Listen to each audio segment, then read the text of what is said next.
ស្វាគមន៍មកការដាក់តាំងបង្ហាញរថយន្ត Hyundai នៅផ្សារទំនើប Beyond Mall Santok City Carpet Area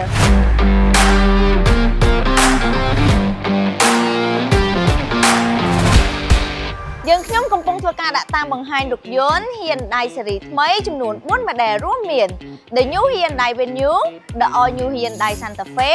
Hyundai Costin និង Hyundai Staria Lounge លោកអ្នកអាចធ្វើការបើកបរសាកល្បងរថយន្ត Hyundai ដោយផ្ទាល់ដើម្បីទទួលបានអារម្មណ៍ថ្មីនិងបទពិសោធន៍ថ្មី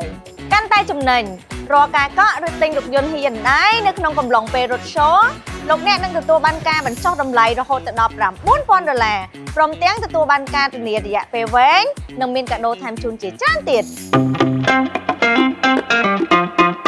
យើងខ្ញុំដាក់តាំងចាប់ពីថ្ងៃនេះរហូតដល់ថ្ងៃទី31ខែធ្នូឆ្នាំ2025សូមអញ្ជើញចូលរួមទស្សនានិងសាកសួរព័ត៌មានដោយសេរីទីប្រឹក្សាផ្នែកលក់និងរីករាយស្វាគមន៍ជម្រាបជូនរាល់ព័ត៌មានលម្អិត